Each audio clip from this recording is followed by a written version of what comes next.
هو الحبيب الذي ترجى شفاعته لكل هول من الأهوال مقتحم مولاي صل وسلم دائما أبدا على حبيبك خير الخلق كلهم. الحمد لله الحمد لله الذي هدانا لهذا وما كنا لنهتدي لولا أن هدانا الله والصلاة والسلام على رسول الله محمد بن عبد الله وعلى آله وصحبه حزب الله. أما بعد، أوصيكم عباد الله وإياي أولا بتقوى الله ففعلوا ما أمركم الله وانتهوا عما نهاكم الله. قال الله سبحانه وتعالى في القرآن العظيم وفي الفرقان المجيد: أعوذ بالله من الشيطان الرجيم. بسم الله الرحمن الرحيم. ألف لام ميم ذلك الكتاب لا ريب فيه هدى للمتقين. صدق الله العلي العظيم. قال نبينا عليه الصلاة والسلام: خيركم من تعلم القرآن وعلمه، أو كما قال عليه الصلاة والسلام. السلام عليك يا صاحب الوقت، جبهتي تحت نعالكم، أعوذ بحكم النيابة عنكم، والسلام على من اتبع الهدى. السلام عليكم ورحمة الله تعالى وبركاته ومغفرته. அளவற்ற அருளாளனும் நிகரற்ற அன்புடையோனுமாகிய அல்லாஹுவின் திருநாமம் கொண்டு எனதுரையை நான் ஆரம்பம் செய்கின்றேன். அல்லாஹுவினுடைய சாந்தியும் சமாதானமும் கண்மணி ரசூலுல்லாஹி ஸல்லல்லாஹு அலைஹி வஸல்லம் அவர்களின் மீதும், அவர்களை அன்று முதல் இன்று வரை என்றென்றும் பின்பற்றி வருகின்ற அனைத்து நல்லடியார் மீதும் உண்டாகுவதாக. ஆமீன். கணியத்திற்குரிய அல்லாஹ்வின் நல்லடியார்களே, பரக்கத் பொருந்திய நபிகள் நாயகம் ஸல்லல்லாஹு அலைஹி வஸல்லம் அவர்களால் பரக்கத்திற்காக துஆ செய்யப்பட்ட புனிதமான ரஜபுடைய மாதத்தின் முதல் வெள்ளிக்கிழமையிலே நாம் அமர்ந்திருக்கிறோம். சிறப்பான இந்த மஜ்லிஸிலே, சிறப்பான இந்த தருணத்திலே அல்லாஹ் எப்படி நம்மை எல்லாம் ஒன்று சேர்த்து வைத்தானோ அதே போல் நாளை மறுமையில் கண்மணி ரசூலுல்லாஹி ஸல்லல்லாஹு அலைஹி வஸல்லம் அவர்களுடைய புனிதமான ஷஃபாத்தில் ஒன்று சேர்த்து வைப்பானாக. நபிகள் நாயகம் ஸல்லல்லாஹு அலைஹி வஸல்லம் அவர்களோடு சொர்க்கத்தில் அவர்களுக்கு பணிவிடை செய்யக்கூடிய பாக்கியத்தில் அல்லாஹ் நம் அனைவரையும் ஒன்று சேர்த்து வைப்பானாக.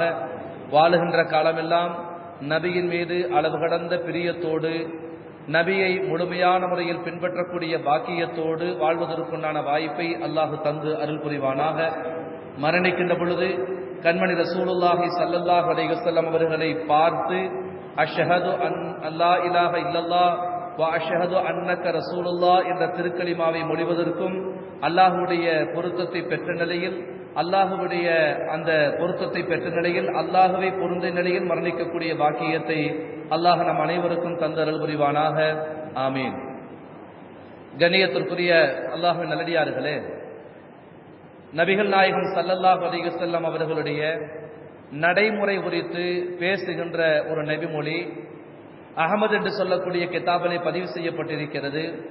இதா தகல ரஜப, ரஜபுடைய மாதத்தில் நபிகள் நாயகம் ஸல்லல்லாஹு அலைஹி வஸல்லம் நுழைந்தால், அதாவது ரஜபுடைய மாதத்தை அவர்கள் பெற்றுக்கொண்டால், கான யகூல் அவர்கள் சொல்லுவார்கள்: அல்லாஹும்ம பாரிக் லனா ஃபீ ரஜப வ ஷஅபான் வ பாரிக் லனா ஃபீ ரமலான். இறைவா, ரஜபிலேயும் ஷஅபானிலேயும் ரமலானிலேயும் எங்களுக்கு நிறைய அருள் புரிவாயாக என்று நபிகள் நாயகம் ஸல்லல்லாஹு அலைஹி வஸல்லம் அவர்கள் பிரார்த்தனை செய்வார்கள். மேலும் வகான யகூல் இன்னும் சொல்லுவார்கள், இந்த ரஜபுடைய மாதத்தில் இருக்கக்கூடிய ஜும்ஆவுடைய நாள் இருக்கிறது, அது மிக பிரகாசமானது, ஒளி பொருந்தியது, பரக்கத்தானது, கண்ணியமானது என்ற பல்வேறு வார்த்தைகளால் இந்த ஜும்ஆவை நபிகள் நாயகம் ஸல்லல்லாஹு அலைஹி வஸல்லம் அவர்கள் சிறப்புப்படுத்துவார்கள் என்று நாம் ஹதீஸ்களிலே பார்க்கிறோம். கண்ணியத்திற்குரிய அல்லாஹ்வின் நல்லடியார்களே, இந்த ரஜபுடைய மாதத்தின் நபிகள் நாயகத்தினுடைய செயல்பாடுகள், சஹாபாக்களுடைய செயல்பாடுகள், அவர்களுக்கு பின்னால் வந்த தாபிஈன்கள், தபா தாபிஈன்கள், நல்லோர்கள், நாதாக்கள், இமாம் பெருமக்கள் எல்லோருடைய செயல்பாடுகளையும் வரலாறுகளை நாம் சற்று ஆய்வு செய்து பார்த்தால், ரஜப் வந்துவிட்டால் அவர்களுக்கு சந்தோஷம் வந்துவிடும். ரஜப் வந்துவிட்டால் நபிகள் நாயகம் ஸல்லல்லாஹு அலைஹி வஸல்லம் அவர்களுடைய பரக்கத்திற்கான துஆவை பெற்ற இந்த மாதத்தை அவர்கள் அடைந்து விட்டால் அந்த மாதத்தை அவர்கள் பெற்றுக்கொண்டால் அவர்களைப் போல சந்தோஷம் அடைபவர்கள் உலகத்தில் வேறு யாரையும் சொல்ல முடியாது. சில ஹதீஸ்களிலே, சில வரலாறுகளிலே நாம் பார்ப்போம், மிக முக்கியமான வியாபாரங்கள், அந்த ஒரு வியாபாரம் அவர்களுடைய வாழ்க்கை முழுவதும் லாபத்தை பெற்றுத்தரக்கூடிய வியாபாரம், அந்த வியாபாரத்தை கூட ரஜபுடைய மாதம் வந்துவிட்டால் விட்டு விடுவார்கள். காரணம், அந்த வியாபாரத்தின் மூலமாக அழிந்து போகக்கூடிய இந்த உலக வாழ்க்கை சிறப்பாக இருக்குமானால் ரஜபுடைய மாதத்தில் இருந்து நாம் செய்யக்கூடிய அமல்கள் அழியாத நிலையான அந்த உலகத்திற்கு பரிபூர்ணமான முறையிலே நமக்கு பிரயோஜனம் தரும் என்று சொல்லி அந்த வியாபாரத்தை அவர்கள் தள்ளுபடி செய்து விடுவார்கள். ரஜபுடைய மாதத்தில் செய்ய வேண்டிய அமல்களில் அவர்கள் கவனம் செலுத்துவார்கள். இதுதான் சஹாபாக்களுடைய, இதுதான் தாபியின்கள், தபா தாபியின்கள், நல்லோர்களுடைய நடைமுறையாக இருந்தது என்று நம்ம ஹதீஸ்களிலே பார்க்கிறோம். இன்னும் சில ஹதீஸ் கிதாபுகளிலே பார்த்தால் ஆச்சரியமாக இருக்கும். சஹாபாக்கள் சிலர் இப்படி இருப்பார்கள், 6 மாதத்திற்கு முன்பே ரஜபிற்காக, அதாவது 6 மாதத்திற்கு முன்பே ரமலானிற்கு தன்னை தயார்படுத்திக் கொள்வார்கள். ரமலான் முடிந்து 6 மாதம் அழுது கொண்டே இருப்பார்கள். ரமலான் முடிஞ்சு 6 மாசம் ரம்ஜான் போயிருச்சு, எங்களுடைய பாவங்களை அழிக்கக்கூடிய, எங்களை சொர்க்கத்தில் கொண்டு போய் சேர்க்கக்கூடிய, இறைவனின் ரஹமத்தை பெற்றுத்தரக்கூடிய, அல்லாஹ்வின் அன்பை அருளை பெற்றுத்தரக்கூடிய இந்த மாதம் போய்விட்டதே என்ற அழுகையில் 6 மாதம், அந்த மாதம் வருகின்றதே என்ற சந்தோஷத்தில் 6 மாதம் அவர்களுக்கு கழியும். மொத்தத்தில் அவர்களுடைய வாழ்க்கை முழுவதும் ரமலான் மட்டுமே நோக்கமாக, குறிக்கோளாக இருந்தது என்று சில சஹாபாக்களை பற்றி நமக்கு ஹதீஸ்களில் பார்க்க முடிகிறது. கண்ணியத்திற்குரிய அல்லாஹ்வினடியார்களே, மொத்தத்தில் ரமலானுக்கான தயாரிப்பாகத்தான் நபிகள் நாயகம் ஸல்லல்லாஹு அலைஹி வஸல்லம் இந்த ரஜபுக்கான பரக்கத்தையும் ஷாபானிலே பரக்கத்தையும் நபிகள் நாயகம் ஸல்லல்லாஹு அலைஹி வஸல்லம் கேட்டார்கள் என்பதை நாம் உணர்ந்து கொள்ள வேண்டும். ரமலான் வருவதற்கு முன்பாக நம்மை நாம் ரமலானுக்கு தயார் செய்து கொள்ள வேண்டும். எப்படி ஒரு வியாபாரம், ஒரு புதுசா ஒரு சீசன் வருதுன்னா அந்த சீசனுக்கு தோதுவாக யோசிக்க ஆரம்பிக்கிறோமோ. தீபாவளி வருது, எப்படி நாம ஆஃபர்களை கொடுத்தா நம்ம வியாபாரத்தை தக்க வைக்க முடியும், எப்படி ஆஃபர்களை நம்ம அறிமுகப்படுத்தினா நம்முடைய வியாபாரத்தை பெருக்க முடியும் என்று நாம் யோசிக்கிறோமோ, அதைவிட பல மடங்கு யோசிக்க வேண்டும். ரமலான் வருகிறது, இந்த ரமலானிற்காக நான் என்ன தயார் செய்ய வைக்க வேண்டும், இந்த ரமலானிற்காக நான் எப்படி இந்த 2 மாதங்கள் என்னை நான் பக்குவப்படுத்திக் கொள்ள வேண்டும், இந்த ரமலானிற்காக நான் எதில் கவனம் செலுத்த வேண்டும் என்பதை ஒரு முஸ்லிம் சமூகம் தன்னுடைய குறிக்கோளாக கொண்டால் அந்த சமூகம் வெற்றி பெற்ற சமூகமாக இருக்கும். மிக குறிப்பாக முஸ்லிம் சமூகத்திட்ட இருக்கக்கூடிய மிக பலகீனமான ஒரு விஷயம் என்னன்னு கேட்டோம்னா, குர்ஆனுடைய விஷயத்துல ரொம்ப பலகீனம் இஸ்லாமிய சமூகம். குர்ஆனுடைய விஷயத்துல ரொம்ப பலகீனம். அவர்கள் சொல்லுவார்கள், யூதர்கள் சொல்லுவார்கள், குர்ஆனை போல ஒரு வேதம் எங்களுக்கானதாக இருந்தால், அவர்கள் சொல்லுவாங்க, குர்ஆனை போல ஒரு வேதம் முழுக்க முழுக்க எங்களை பற்றி பேசி, எங்களுடைய சிறப்புகளை பற்றி பேசி, எங்களுடைய வளர்ச்சியை பற்றி பேசக்கூடியதாக இருந்தால் இன்றைக்கு இந்த சமூகத்தில் நிம்மதியான சமூகமாக நாங்கள் வாழ்ந்திருப்போம். ஆனால் குர்ஆன் எங்களை சபித்து விட்டது, அந்த சாபத்தினூடாகவே எங்களுடைய வாழ்க்கை நகர்ந்து கொண்டிருக்கிறது என்று யூதர்கள் கவலையோடு குர்ஆனை உணர்ந்து பேசுகிறார்கள். ஆனால் முஸ்லிம்களாகிய நாம் குர்ஆனுக்கு நமக்கு உண்டான தொடர்பு என்ன? கொஞ்சம் யோசித்து பாருங்கள். கடைசியாக குர்ஆனுடைய எந்த வசனத்தை நாங்கள் எப்பொழுது ஓதினோம்? கடைசியாக குர்ஆனை திறந்து பார்த்த மாதம் எத்தனை மாதமாகிவிட்டது? சில பேர் ரமலானிலே குர்ஆனை கேட்டிருப்பார்கள், சில பேர் ரமலானிலேயும் குர்ஆனை கேட்காமல். நாங்க சின்ன வயசுல இருக்கிறப்ப குர்ஆன் ஓதுன அதற்கு அடிச்சாரு ஓடி போன, இன்னைக்கு வரணும் குர்ஆனை தொடவே இல்லைன்னு சொல்றவங்க பெருமையாக பேசுவர்கள் இருக்கிற சமூகத்தில் அதிகமா இருக்கிறாங்க. அன்னைக்கு அதற்கு சின்ன வயசுல 4-7 வயசு இருக்கிறப்ப குர்ஆன் எடுத்தேன், ஏதோ தப்பு வந்துச்சு, ஒரு அடி அடிச்சாரு, அன்னைக்கு ஓடணும் வந்தா இன்னைக்கு திரும்பி வரல. பெருமையாக, அதை ஒரு சந்தோஷமாக சிரித்துக் கொண்டு பேசக்கூடிய சமூகமாக இன்றைக்கு மாறி போயிருச்சு. ஆனால் குர்ஆனை போல ஒரு மிகச்சிறப்பான வேதம் உலகத்தில் எதுவுமே கிடையாது, வேறு எதுவுமே கிடையாது. முன்னால் வந்த 3 வேதங்களை விட மிகச்சிறப்பான வேதம் இந்த வேதம். முன் வேதங்களை குறை சொல்வதாக நோக்கம் அல்ல, ஆனால் இந்த வேதத்திற்குண்டான, இந்த குர்ஆனுக்குண்டான சிறப்பு வேறு எந்த வேதத்திற்கும் அல்லாஹ் தரவில்லை. காரணம், இந்த வேதம் மனிதனின் அடிப்படையில் தொடங்கி அத்துணையும் பேசுகிறது, எல்லாத்தையும் பேசுகிறது. இந்த குர்ஆனை போல மனித வாழ்வின் அத்துணை தருணங்களையும் பேசக்கூடிய வேறு எந்த வேதத்தையும், வேற எந்த இதிகாசத்தையும், புராணங்களையும் உலகத்தில் பார்க்கவே முடியாது. ஒரு மனிதன் எப்படி அவனுடைய பிறப்பு இருக்க வேண்டும் என்பதை குர்ஆன் பேசுகிறது. அவனுடைய பிறப்பு எப்படி இருக்க வேண்டும்? ஒரு ஆணும் பெண்ணும் சேருகின்ற முறை குறித்து குர்ஆன் பேசுகிறது. அந்த சேர்ந்ததற்கு பின்னால், கரு உருவானதற்கு பின்னால் அந்த பெண் எப்படி நடக்க வேண்டும் குர்ஆன் பேசுகிறது. அந்த பெண் எத்தனை காலங்கள் தன் கருவறையில் வைத்திருப்பாள், எத்தனை காலம் தன் மார்பகத்தில் பால் கொடுப்பாள், அதையும் குர்ஆன் பேசுகிறது. பால்குடி மறந்ததற்கு பின்னால் அவனுக்கு சொல்லித்தரப்பட வேண்டிய விஷயங்கள் என்னென்ன, அதையும் குர்ஆன் பேசுகிறது. அவனுடைய முதல் பாடம் எப்படி இருக்க வேண்டும், அதையும் குர்ஆன் பேசுகிறது. அவனுடைய படிப்பு, அவனுடைய ஒழுக்கம், அவனுடைய விளையாட்டு, அவனுடைய பொழுதுபோக்கு, அத்துணையும் குர்ஆன் பேசிவிட்டு அடுத்ததாக அவன் தொழிலுக்குள் நுழைந்தால் அந்த தொழிலில் அவன் எப்படி நடந்து கொள்ள வேண்டும் என்பது குர்ஆன் பேசுகிறது. அவன் உண்ணுகின்ற உணவு, அவன் உடுத்துகின்ற உடை, அவன் பார்க்கின்ற பார்வை, அவன் கேட்கின்ற அனைத்தும் எப்படி இருக்க வேண்டும் என்பது குறித்த எல்லா தகவல்களையும் குர்ஆன் மனிதனுக்கு சொல்லிக் கொடுத்து விட்டது. எல்லாத்தையும் சொல்லுது. நீங்கள் எந்த விஷயத்தை எடுத்துக்கொண்டாலும் சரி, எப்படி பேசணுங்கிறதுக்கு குர்ஆன்ல கிட்டத்தட்ட 18-20 வசனங்கள் இருக்கு. நம்ம பேசுறோமல்ல, சில ஆளுகள் சுபஹானல்லாஹ் பேசினால் பேசிக்கொண்டே இருப்பார்கள். என்ன பேசுறாங்கன்னு அவங்களுக்கு தெரியாது, கேட்கிற ஆளுக்கும் தெரியாது. ஆனால் எப்படி பேச வேண்டும் 17 வசனங்களுக்கு அதிகமாக. ஆண் எப்படி பேச வேண்டும், பெண் எப்படி பேச வேண்டும், பெண்களுக்குள்ளாக எப்படி பேசிக்கொள்ள வேண்டும், ஆண்களுக்குள்ளாக எப்படி பேச வேண்டும், ஆண் பெண்ணிடத்தில் பேசினால், பெண் ஆணிடத்தில் பேசினால், இந்த பேச்சுக்குண்டான அத்துணை சட்டங்களையும் குர்ஆன் மிக தெளிவாக சொல்லித் தருகிறது. மிக தெளிவாக சொல்லித் தருகிறது. அந்நிய ஆணிடத்தில் பேசுவதாக இருந்தால் வலா தஹ்லஅன பில் கவுல், குலைந்து குலைந்து பெண்ணை நீ பேசாதே, குர்ஆன் சொல்லித் தருகிறது. அந்நிய பெண்ணிடத்தில் பேசுவதாக இருந்தால், தேவை இருக்குது பேசுறதா இருந்தா வராஜு ஹஜராத், அதாவது திரைக்கு அப்பால் தேவையை மட்டும் அவரிடத்தில் கேட்டுக்கொள், குர்ஆன் நமக்கு சொல்லித் தருகிறது. பேசுறது எப்படிங்கிறத, அந்த பேசுவதற்குண்டான அத்தனை சூழல்களையும் எடுத்து சொல்லி அதற்குண்டான வழிகாட்டுதலை குர்ஆன் சொல்லித் தருகிறது. பார்வைக்கு குர்ஆனிலே கிட்டத்தட்ட 15க்கு மேற்பட்ட வசனங்கள். எதை பார்க்கணும், எதை பார்க்க கூடாது, எதை பார்த்தா என்ன சட்டம், பார்க்கிறதுக்கு அந்த கல்போட சம்பந்தப்பட்டது என்னன்னா அக்கு வேற ஆணி வேற பிரிச்சு மேய்கிறது குர்ஆன். பார்வை எப்படி, பேசுவது எப்படி, எதை கேட்க வேண்டும், எல்லாவற்றையும் மிக தெளிவாக சொல்லித் தருகிறது. ஆனால் இஸ்லாமிய சமூகம் அதில் எதையும் எடுத்து நடக்கவில்லை என்பதுதான் ஆச்சரியம். மிகப்பெரிய ஒரு கவலைக்குரிய விஷயம், மிகப்பெரிய கவலைக்குரிய விஷயம். ரொம்ப சொல்றதுக்கு சில வெட்ககரமான சில செயல்கள் எல்லாம் இருக்கிறது. ரொம்ப இந்த ஜும்மா மேடையில் சில விஷயங்களை வெளிப்படையா சொல்ல முடியாது, அதெல்லாம் இன்னைக்கு சர்வசாதாரணமா நடக்குது இன்னைக்கு நம்ம இஸ்லாமிய சமூகத்தில். ஆனால் அடிப்படை கூட தெரியாமல் நான் முஸ்லிம் என்று சொல்லிக் கொள்வதில் என்ன பெருமை இருக்கிறது என்பதுதான் ஆச்சரியத்திலும் பெரிய ஆச்சரியம். வெறும் சுன்னத்து செஞ்சுட்டா மட்டும் முஸ்லீம் இல்ல. அவனுக்கு சுன்னத் பண்ணியாச்சு, தலையில தொப்பி போட்டாச்சு, கொஞ்சம் தாடி வளர்த்திட்டான், அவ்வளவுதான் முஸ்லீம். அப்படி இல்ல.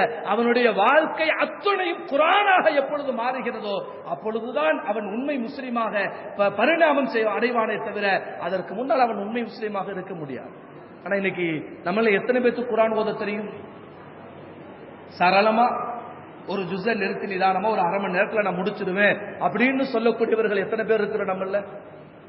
சரி, 1 மணி நேரம் எடுத்துக்கொள்கிறேன், ஆனால் ஒரு ஜுஸை நான் முடிச்சிடுவேன் அப்படின்னு சொல்றவங்க எத்தனை பேர் இருக்கிற நம்மள? இந்த குர்ஆன் இருக்குது சுப்ஹானல்லாஹ், அது எவ்வளவு பெரிய ஒரு கருணையோடு இந்த உம்மத்திட்ட இருக்கு அப்படின்னு கேட்டோம்னா, அதை பார்த்தாவே நன்மையை தர்றேங்குது குர்ஆன்.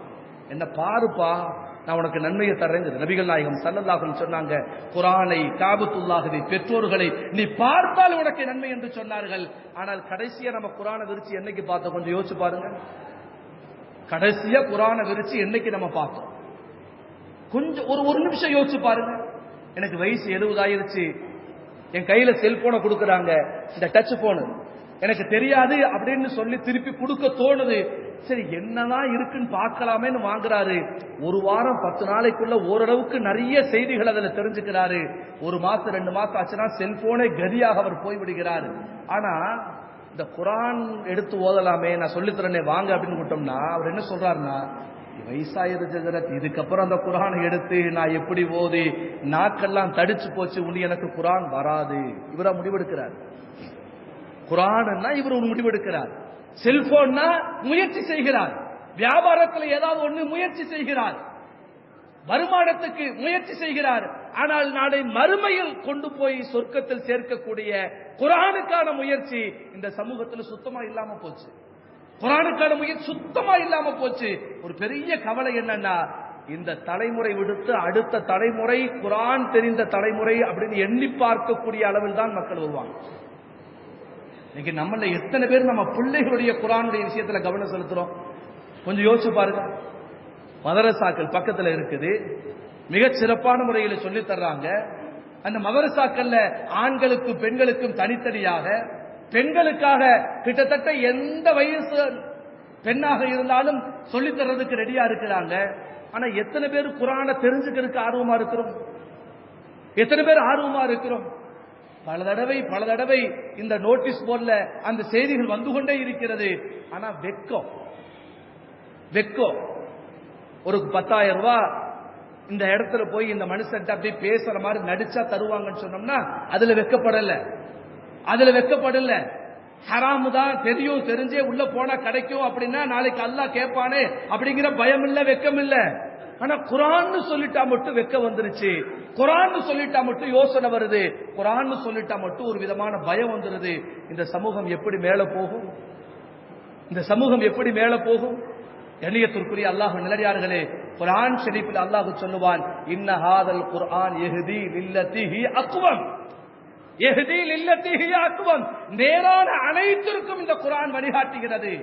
நேரான, சீரான, செம்மையான அனைத்திற்கும் இந்த குர்ஆன் வழிகாட்டுகிறது. ஆனா இந்த குர்ஆனை நாம என்னைக்கு எடுக்க போறோம்? இந்த குர்ஆனுக்கு நமக்குண்டான தொடர்பு என்ன? இந்த குர்ஆனை நாம எப்ப விளங்க போறோம்? குர்ஆனோடு நபிகள் நாயகம் ஸல்லல்லாஹு அலைஹி வஸல்லம் சஹாபாக்களுடைய தொடர்பு எப்படி இருந்துச்சு? காபிர்கள் கூட குர்ஆனை ரசிச்சு கேட்பாங்க அப்படிங்கறத நம்ம வரலாறுகள்ல பார்க்கிறோம். மக்காவுல இருக்கிறப்ப நபிகள் நாயகம் ஸல்லல்லாஹு அலைஹி வஸல்லம் வீட்டுல உட்கார்ந்து குர்ஆனை கொஞ்சம் சத்தமிட்டு ஓதுவார்கள். ரசனையோடு ரசிச்சு ருசிச்சு குர்ஆனை விளங்கி அதனுடைய தாற்பயங்களோடு ரகசியங்களோடு அல்லாஹ்விடத்தில் உரையாடுவதை போல நபிகள் நாயகம் ஸல்லல்லாஹு அலைஹி வஸல்லம் குர்ஆனை ஓதுவார்கள். அதிகாலை நேரத்தில் ஓதுவாங்க. அந்த நேரத்தில் நபிகள் நாயகம் ஸல்லல்லாஹு அலைஹி வஸல்லம் அந்த வீட்டை சுற்றிலும் நின்று குர்ஆனை கேட்டு ரசிப்பவர்கள் யார் தெரியுமா? வரலாறுகளை நீங்கள் புரட்டி பாருங்கள். இஸ்லாத்தை அழிக்க வேண்டும், நபியை கொலை செய்ய வேண்டும், ஷரியத்தை இல்லாமலாக்க வேண்டும் என்ற ஒரே குறிக்கோளோடு தன்னுடைய அத்தனை நடவடிக்கைகளையும் அமைத்துக் கொண்ட அபூஜஹல் குர்ஆனை கேட்கிறதுக்கு நிற்கிறான். குர்ஆனுடைய அழகில் மயங்கி போகிறான். குர்ஆனுடைய அந்த வார்த்தை நயத்தில் அப்படியே சொக்கி போகிறான். குர்ஆனை கேட்டு அதன்படி வாழ்க்கையை அமைத்துக் கொள்ளலாம் என்ற எண்ணம் கூட அவனுடைய உள்ளத்தில் வந்திருக்கிறது. ஈகோ மட்டும் இல்லை என்று சொன்ன அவன் முஸ்லீமாக இருப்பான், குர்ஆனை கொண்டு முஸ்லீமாக இருப்பான். நபிகள் நாயகம் ஸல்லல்லாஹு அலைஹி வஸல்லம் குர்ஆனை ஓதுகின்ற பொழுது அந்த வீட்டினுடைய ஒவ்வொரு மூலைகளிலேயும் காபிர்கள் என்று குர்ஆனை ரசிப்பார்கள். அபூஜஹல் ஒரு இடத்துல நிற்பான், முஸ்லீம் ஆகுவதற்கு முன்னால் அபூ சுஃபியான் இன்னொரு நிற்பாரு, இன்னொரு அபூ சுஃபியான், அபூஜஹல், உத்பா, இது மாதிரி பெரும் பெரும் காபிர்களுடைய தலைவர்கள் நின்று குர்ஆனை கேட்பார்கள், ரசிப்பார்கள். நபிகள் நாயகம் ஸல்லல்லாஹு அலைஹி வஸல்லம் இன்னொரு இடத்துல குர்ஆன் ஓதுறப்ப ஜின்கள் குர்ஆனை கேட்டது. இன்னா சமிஅனா குர்ஆனன் அஜபா, ஆச்சரியமாக இருந்தது அந்த குர்ஆன் என்று அவர்கள் சொல்லுகிறார்கள். ஜின்கள் சொல்லுது, ஆச்சரியம், என்ன பெரிய ஆச்சரியம், சுப்ஹானல்லாஹ், குர்ஆனில் அல்லாஹ் அத்தனையும் சொல்லிவிட்டான். ஒரு மனிதன் பிறப்பதற்கு முன்பிருந்து மௌத்தா போனதற்கு பின்னாடியும் அவன் சந்திக்கக்கூடிய அத்துணை நிலைகள் குறித்தும் குர்ஆன் மிக தெளிவாக சொல்லுகிறது, குர்ஆன் மிக அழகாக வழிகாட்டுகிறது என்பதை கேட்டு ஜின்கள் ஆச்சரியமடைந்ததாக ஜின்கள் சொன்னதை அல்லாஹ் குர்ஆன் ஷரீஃபிலே சொல்லி காண்பிக்கிறார். ஆச்சரியமான வார்த்தைகளை நாங்கள் கேட்டோம், நீங்கள் மூமினாகி விடுங்கள் என்று குர்ஆன் தாயிகளாக மாறியதாக அல்லாஹ் நமக்கு சொல்லித் தருகிறார். ஆனா இன்னைக்கு நம்ம ஆளுகள்ல சில ஆளுகளுக்கு குர்ஆன் ஓதனா பிடிக்க மாட்டேங்குது. இன்னும் ஒரே குர்ஆன் ஓதிட்டே இருக்கிறார். காலையில் நாங்க தூங்க வேண்டாமா, எப்ப குர்ஆனை ஓதுவாங்க கேட்கலான்னு அபூஜஹல், அபூ சுஃபியான், உத்பா, ஷைபா எல்லாரும் காத்து கேட்பதற்கு ரசிப்பதற்கு காத்து கொண்டிருந்த அந்த காலம் போயிருச்சு. இன்னைக்கு எப்படி கேட்டோம்னா, என்ன டிஸ்டர்பா இருக்கு காலையில குர்ஆன் ஓதலாம், காலையில குர்ஆன் ஓதுனா டிஸ்டர்பா இருக்கு. கோயில்ல பாட்டுக்கு வரும், அவங்களுடைய இது அந்த பாட்டு சத்தமா தான் ஓடுது, அதை பத்தி இங்க பேசுறதுக்கு ஆள் இல்லை, அது டிஸ்டர்பா இல்ல. ஆனா நம்ம பள்ளிவாசல்ல குர்ஆன் ஓதுனா டிஸ்டர்ப், அது ஒரு சங்கடம். இன்னைக்கு அது ஒரு சங்கடம். இப்ப நாம எந்த ஒரு எதை வைத்து நான் முஸ்லீம் என்று வெளியில சொல்றது? பாட்டு கேட்கிறான், படம் பார்க்கிறான், எல்லாம் பண்றான், புறம் பேசுறான், எல்லாம் பண்றான், குர்ஆன் மட்டும் அவனுக்கு இடையூறாக இருக்கிறது என்று சொன்னால் ஒரு முஸ்லிமுக்கு என்றைக்கும் குர்ஆன் இடையூறாக இருக்காது. இடையூறாக இருந்தால் அவன் முஸ்லிமாக இருக்க முடியாது. முஸ்லிமாக இருக்க முடியாது. இதுதான் யதார்த்தம். அப்ப குர்ஆன் ஒரு காலத்துல மக்ரிபுடைய நேரம் வந்துருச்சுன்னா எல்லா வீடுகளிலேயும் சூரா வாக்கியா, சூரா தபாரக், சூரா முல்க், சூரா அலிஃப் லாம் மீம் சஜ்தா, எத்தனை சூறாக்கள் தொடர்ந்து ஓதிக் கொண்டிருப்பார்கள். சுபுஹுக்கு பின்னாடி சூரா யாசீன் தொடங்கி லொஹருக்கு பின்னாடி சில சூரா, அசருக்கு பின்னாடி சில சூறாக்கள், மக்ரிபுக்கு பின்னாடி, இஷாவுக்கு பின்னாடி என்று குர்ஆனோடு தொடர்புள்ள சமூகமாக அன்றைக்கு இருந்தார்கள். குடும்பத்தில் ஒரு ஆள் சம்பாதிச்சாரு, அந்த சம்பாத்தியத்தில் பரக்கத்தை குர்ஆன் கொண்டு வந்து சேர்த்தது, நிம்மதியான வாழ்க்கை வாழ முடிந்தது. இன்றைக்கு இப்போ வீடு முழுவதும் சம்பாதிக்கிறார், வீட்டுல எல்லாரும் சம்பாதிக்கிறார். அத்தா வெளியில கடையில் இருக்கிறாரு, அம்மா வீட்டுல இருந்தாலும் அத்தா கொடுக்கிற காசை சேமிச்சு வச்சு சீட்டை போட்டு அதை பண்ணி எங்கேயா காசை கொடுத்து பிசினஸ்ல ஒரு ஷேர் வாங்கி சாப்பிட்டு பண்றாங்க. பிள்ளைகள் ஒரு மாதிரி போகுது. இப்படி பார்த்தோம்னா குடும்பம் முழுவதும் சம்பாதிக்கிறார்கள். ஆனால் அந்த காசு ஒரு பைசாக்கு பிரயோஜனம் இல்லாம போயிருக்கு. ஒரு பைசாக்கு பிரயோஜனம், ஒரு மன நிம்மதியை தர்றது இல்லை. அந்த காசு மன நிம்மதியை. வீடு கட்டுறோம் 50 லட்சம் 60 லட்சம், எங்க வீட்டு டைல்ஸுக்கு 80 ரூபா டைல்ஸ், 100 ரூபா டைல்ஸ், திருடி டைல்ஸ், அது இது என்னென்னமோ சொல்றோம். ஆனா வீட்டுல போய் உட்கார்ந்தா மன நிம்மதி கிடைக்குதா? யாராவது உண்மையா சொல்ல முடியுமா? உண்மையா உள்ளார்த்தமான முறையில எங்க வீட்டுல உட்கார்ந்தா நிம்மதியா எனக்கு இருக்குன்னு சொல்ல முடியுமா? சொல்லவே முடியாது. காரணம், குர்ஆன் ஓதப்படாத வீட்டில் பரக்கத் கிடையாது. குர்ஆன் ஓதப்படாத வீட்டில் பரக்கத் இல்ல. நபிகள் நாயகம் ஸல்லல்லாஹு அலைஹி சொன்னாங்க, எந்த இடத்தில் இறைவனுடைய நினைவு கூறப்படவில்லையோ, குர்ஆன் ஓதப்படவில்லையோ, அந்த வீடு மயானத்திற்கு சமமானது என்று சொன்னார்கள் நபிகள் பெருமானார் ஸல்லல்லாஹு அலைஹி வஸல்லம். அது மயானம், கபிர்ஸ்தான். அது நீங்க நினைச்சுக்க வேண்டாம் 4 பேரை கொண்டு வந்து அடக்கினா தான் கபிர்ஸ்தான் நினைச்சுக்க வேண்டாம். 4 பேரு அவர்களுடைய உள்ளத்தில் இறைவனின் சிந்தனை இல்லை என்று சொன்னால் அவர்கள் நடப்பார்கள், பேசுவார்கள், கேட்பார்கள். ஆனால் அவர்கள் உயிர் உள்ள சடலங்கள் என்று நபிகள் நாயகம் ஸல்லல்லாஹு அலைஹி வஸல்லம். உயிரற்ற சடலங்கள், உயிர் உள்ள சடலம், பிணம் என்று சொன்னார்கள். அந்த பிணங்கள் வசிக்கக்கூடிய வீடுகள் அது கபர்ஸ்தான் தான் என்று நபிகள் நாயகம் ஸல்லல்லாஹு அலைஹி வஸல்லம் சொல்லி கொடுத்தாங்க. இதான் குர்ஆன். குர்ஆன் என்றைக்கு அந்த வீட்டிலே சப்தமாக மொழியப்படுகிறதோ, குர்ஆன் என்றைக்கு அந்த வீட்டிலே ஓதப்படுகிறதோ, அன்றைக்கு தான் அந்த வீடு வீடாக இருக்கிறது என்று கண்மணி ரசூலுல்லாஹி ஸல்லல்லாஹு அலைஹி வஸல்லம் சொல்லி கொடுத்தார்கள். ஆனா இன்னைக்கு என்னன்னா, இந்த வீடு திறப்பு விழா அன்னைக்கு ஒரு 10 அஜத்மார்களையோ, ஒரு 11 பேரையோ, அல்லது 13 பேரையோ, அதுலயும் பல கருத்து இருக்கு. உள்ளுக்குள்ள போனா வேற மாதிரி போயிடும், வேண்டாம். அதுல என்ன செய்யறது, பல விஷயங்களை பார்த்து அதை பண்ணி வந்து நீங்க எங்க வீட்டுல ஒரு 10 பேர் வந்து குர்ஆன் ஓதிருங்க அப்படிங்கிறது. நான் கவலையோட சொல்றேன், ரொம்ப ஒரு மனம் வெறுத்து சொல்றேன். நான் சில வீடுகளில் நடக்கக்கூடிய அநியாயத்தை சொல்றேன். நான் ஒரு 11 பேர் வாங்க அல்லது ஒரு 12 பேர் வாங்கன்னு சொல்றது, வீட்டுல போய் உட்கார்ந்தோன்ன வீட்டுக்கு போனதுக்கு பின்னாடி காலைல சுபு தொழுதுட்டு வருவோம் சொன்னா அந்த வீட்டுல நல்லா நிம்மதியா தூங்கி காலையில் நம்ம போயிட்டா கதவை தட்ட வேண்டியதாங்க.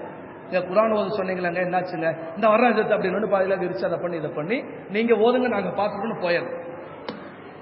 ஆனா வீட்டுக்காரங்க அவங்க வீடு தானே, வந்து உட்காரலாம், குர்ஆனை கேட்கலாம், குர்ஆனுடைய மஜ்லிஸ் கண்ணியப்படுத்தல எதுவும் கிடையாது, போயிடுறது அவங்க இஷ்டத்துக்கு, வெளியில போயிடுது. அதுல இன்னொரு சில இடங்கள் என்ன கேட்டோம்னா, அந்த வீட்டிற்கு வருகை நடக்கூடிய விருந்தாளிகள், எதுக்கு உங்களை கூப்பிட்டுச்சு, வெக்க வேண்டாம், உங்களை எது கூப்பிட்டுச்சு, உங்களுக்கு என்ன பிஸ்கெட் வாங்க முடியாதா, ஒரு தம்ரூட் உங்களுக்கு வாங்க முடியாதா, ஒரு 4 வாழைப்பழத்தை கேரி பேக்ல அது உங்களுக்கு வாங்க முடியாதா, உங்களுக்கு முடியும். ஏன் உங்களை கூப்பிடுறாங்க, நீங்க வரணும், வந்து வீட்டுல உட்கார்ந்து துஆ செய்யணும் அப்படிங்கறதுக்காக கூப்பிடுறது.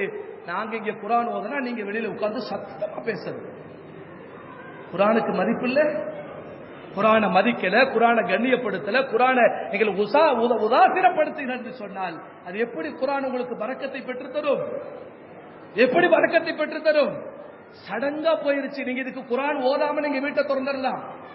நீங்க வீட்டுல குர்ஆன் ஓதி பரக்கத்து நினைச்சு கூப்பிடுறீங்க, ஆனால் அது பரக்கத்திற்கு பகரமாக இறைவனின் சாபத்தை பெற்று தரக்கூடிய காரியங்களை வீட்டுக்குள்ள உட்கார்ந்து நம்ம செய்யணும், வீட்டுக்குள்ள நம்ம செய்யணும். அதுக்கு நீங்க சாதாரணமா போயிடலாம், போறப்ப பிஸ்மில்லாஹ் சொல்லிட்டு உள்ள போய்க்கோங்க, அல்ஹம்துலில்லாஹ், ஒன்னும் பிரச்சனை இல்லை.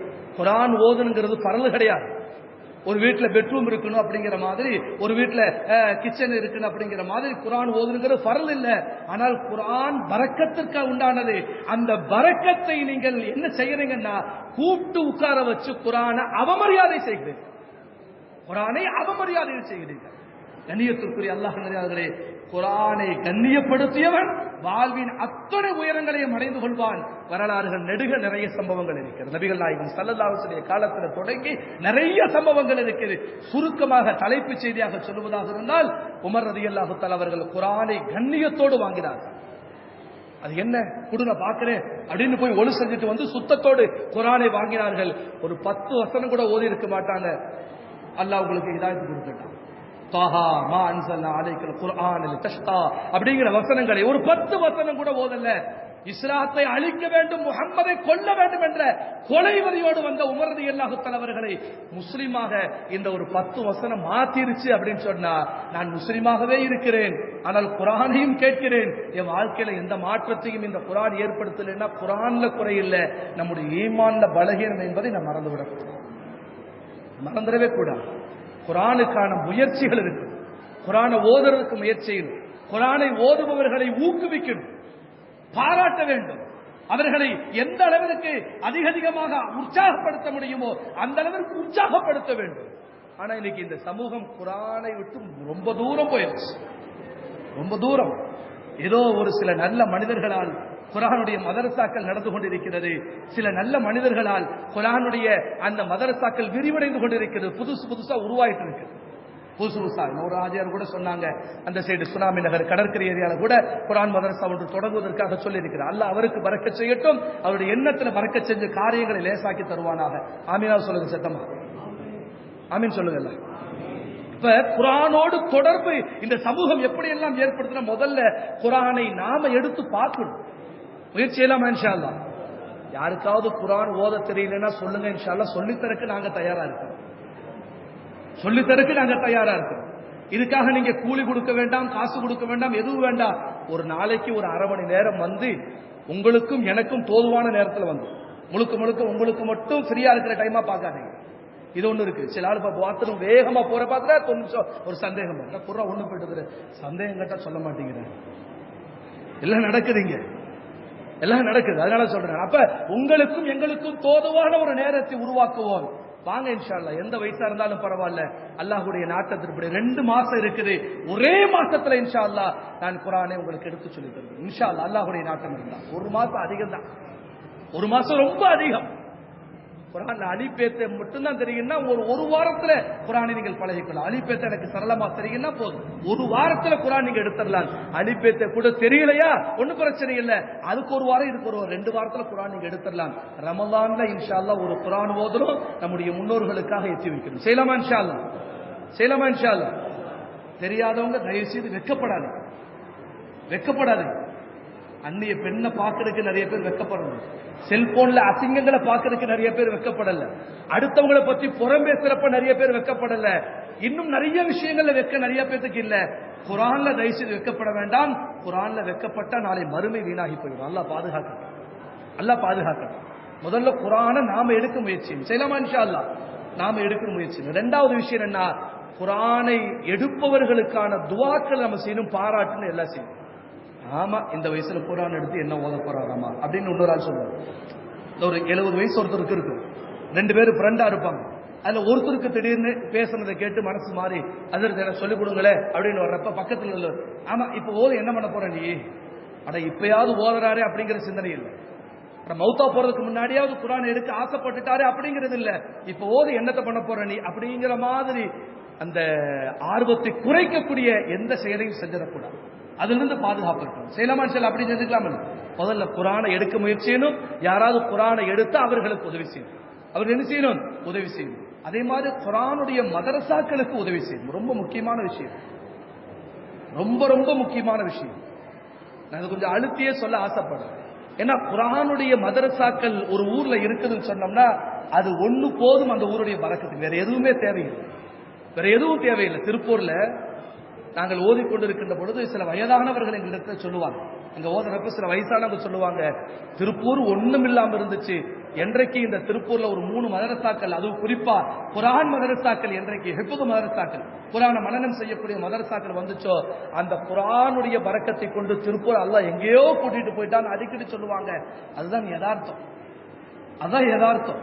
குர்ஆன் உங்களுக்கு பரக்கத்தை முழுமையாக பெற்றுத் தரும். அதனால நீங்க குர்ஆன் ஓதுற மாதிரி குர்ஆன் ஓதுறவங்களுக்கு உதவி செய்யலாமா இன்ஷா அல்லாஹ்? குர்ஆன் ஓதுறவங்களுக்கு என்னென்ன செய்ய முடியுமோ எல்லாம் செய்யும். அவங்களுக்கு தேவையான குர்ஆன் வாங்கி கொடுக்கலாம், அவர்களை ஆர்வப்படுத்துவதற்காக ஏதாவது போட்டிகள் வச்சாங்கன்னா பரிசுகள் வாங்கி கொடுக்கலாம், அந்த மதரசாவிற்கு தேவையான உதவிகளை செய்யலாம். ஒரு 4-5 பேர் சேர்ந்து எந்த இடத்துல மதரசா தேவைங்கிறத பார்த்து இங்க தேவை, இங்க உடனடியாக தேவை அப்படிங்கறத உணர்ந்து உடனடியாக அங்க செய்ய. இவருதான் செய்யணும், நிர்வாகத்துல தான் செய்யணும், அவருதான் பணக்காரர் தானே, அவர் செஞ்சா என்ன? ஏன் அல்லாஹ் உன்னை பிச்சைக்காரன் வச்சுட்டானா? அல்லாஹ் உனக்கு கொடுத்துருக்கான்ல, உங்களுக்கு கடமை இருக்குல்ல. இந்த கேள்வி அடுத்த கேள்வி வரக்கூடாது. வருவதற்கு முன்னால் எல்லோருக்குமான கடமை என்பதை உணர்ந்து என்ன செய்யணும்? எல்லாரும் முயற்சி. நான் அடிக்கடி இந்த விஷயத்தை சொல்றது காரணம் என்னன்னா, நிறைய பேர் நிர்வாகத்தின் மேல பேரை போட்டுட்டு அப்படி ஒதுங்கி போயிடுறாங்க. அது செய்யக்கூடாது, அப்படி செய்யக்கூடாது. நமக்குண்டான கடமை என்ன, நமக்குண்டான பொறுப்பு என்ன, நமக்கு நாளைக்கு கபர்ல இதன் மூலமா என்ன பிரயோஜனங்கிறத உணர்ந்து நம்ம அந்த காரியங்களை ஈடுபடும் செய்யலாமா இன்ஷா அல்லாஹ்? மதரசாக்களுக்கு நம்ம உதவி செய்யணும், மதரசாக்களை நம்ம உருவாக்கணும், மதரசாவுடைய வளர்ச்சிக்கு நம்ம என்ன செய்யணும்? பாடுபடும். இது இங்கதான் நம்ம ஊர்ல தான் அந்த ஊர்ல அப்படின்னு இல்லாம பொதுவாக ஒரு பரந்த சிந்தனையோடு நம்முடைய காரியத்தை என்ன செஞ்சுக்கணும்? அமைச்சுக்கணும். அடுத்து ரொம்ப மிக முக்கியமான விஷயம், குர்ஆன ஓதுறப்ப அதனுடைய பிரயோஜனத்தை நாம உள்வாங்க, குர்ஆனுடைய அந்த கண்ணியத்தை நம்ம மகத்துவத்தை உணரணும். இந்த குர்ஆன் இருக்கே சுப்ஹானல்லாஹ், நான் ஆரம்பத்தில் சொன்ன மாதிரி சொல்லி முடிக்கிறேன். நான் எல்லா இடத்திலேயும் உதவி செய்யணும். குர்ஆன் தடுமாறி நிக்கிறப்ப இந்த குர்ஆன் உனக்கு தெளிவான வழிகாட்டும். இதுவா அதுவா அப்படியா இப்படியா எப்படி இருந்தாலும் இந்த குர்ஆனுக்குள்ள போயிட்டா போதும். கொரோனா காலத்துல அந்த நோய் வந்துருச்சு, அது இதுன்னு என்னென்னமோ பேசினாங்க. குர்ஆனுடைய வாழ்க்கை வாழ்ந்திருந்தால் இந்த பிரச்சனை இல்லைன்னு முடிவெடுத்துட்டாங்க. குர்ஆனுடைய வாழ்க்கை, குர்ஆன் சொன்ன உணவுகளை நான் உண்டிருந்தால் இந்த பிரச்சனையே இல்லை அப்படிங்கறத முடிவெடுத்தாங்க. எல்லா இடத்திலையும் இந்த குர்ஆன் நமக்கு என்ன செய்கிறது? உதவி செய்கிறது. விஞ்ஞானமா மெஞ்ஞானமா உடல் சம்பந்தப்பட்டது, நோய் சம்பந்தப்பட்ட எல்லாத்துக்கும் மருந்து. நபிகள் நாயகம் ஸல்லல்லாஹு அலைஹி வஸல்லம் காலத்துல சயீத் இப்னு குத்ர் ரலியல்லாஹு தஆலா அவர்கள் ஒரு இடத்துக்கு போறப்ப அந்த கூட்டத்தினுடைய தலைவருக்கு உடல்நிலை சரியில்லை, விஷக்கடி பட்டுச்சு, தேளோ என்னமோ கடிச்சிருச்சு, விஷம் ஏறிச்சு உடம்புல. எவ்வளவோ வைத்தியம் பார்க்கறாங்க, ஒண்ணும் முடியல. கடைசியில் இந்த சஹாபிட்ட வந்து சொல்றாங்க, அந்த சஹாபி உள்ளச்சத்தோடு இறைவன் மீது அசைக்க முடியாத அந்த இறை நம்பிக்கையோடு இஹ்லாஸான எண்ணத்தோடு சூரா ஃபாத்திஹாவை ஓதி ஊதுனாங்க. விஷம் இறங்கிருச்சு, ஒரு எந்திரிச்சிட்டார். விஷம் இறங்கிருச்சு, எந்திரிச்சிட்டார். புகாரில வரக்கூடிய ஹதீஸ். குர்ஆனே நமக்கு சொல்லித் தருகிறது, இது ஷிஃபா, உள்ளத்து நோய்களுக்கும் உடல் நோய்களுக்கும் இது பரிபூர்ண ஷிஃபாவை தரும் என்று குர்ஆன் நமக்கு சொல்லித் தருகிறது.